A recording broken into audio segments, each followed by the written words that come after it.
So it looks like another anti-GT slob creator decided to debate me, and now he's making false verdicts about me. Let's see how he beat me.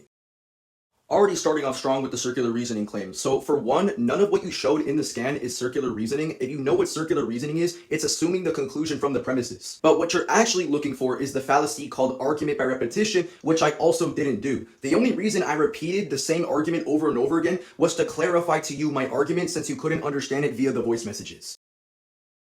Yes, I said that because I already proved it to you. I already proved to you this argument. You made the claim that the end of Z is building up to the original Dragon Ball manga's ending as opposed to the anime, when that's logically false because the anime and manga are two different continuities. So because they are two continuities, that means they cannot be connected, meaning under that context, when they say that they're leading into the end of Z, this is specifically talking about the anime version of the end of Z. When it's talking about the final chapter, he's basically confirming that Super is connected to the manga, as in the sense that they share the same thematics and narrative structure.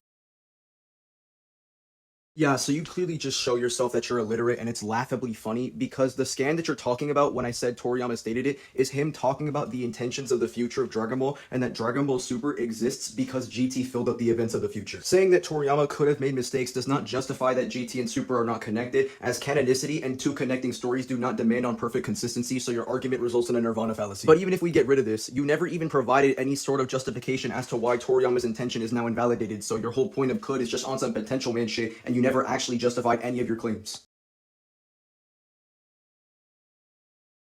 Again, you bringing up the fact that statements came before Super doesn't matter, because the whole point I mentioned those statements is because they highlight that Dragon Ball Super follows the intention of Toriyama making events that exist prior to the end of Z that he talked about with Nakatsuru. Now, since I know you're not really intelligent, I'll just recap you on why you lost. The very fundamental reason why you lost is because I asked you what the inference rule for your argument is, and basically you didn't know how an inference rule worked, so you diverged the point into another argument that you made, and when I called this out, you openly admitted it in the live stream by saying, so what? Don't believe me? The context is in the stream, go watch it. And also, here's just you admitting to making another argument because you didn't know how an inference rule worked, or was the inference rule to your prior argument, so this is just more proof you're brain dead. Let's understand what a red herring is, and also understand the difference between circular reasoning and argument by repetition before going into debates. In conclusion, quit debating. You made a fake verdict, and it was so bad that you had Drip Sauce promoting a fake verdict. Because of course, Drip Sauce hates Dragon Ball GT more than anyone on the face of the planet. But aside from this, the fake verdict came from a judge that doesn't even have access to the voice messages, which are the very messages that I used for the majority of my arguments. In other words, you used an unreliable judge, you brain dead fuck. In conclusion, I slam, and GT Goku solos your family in base.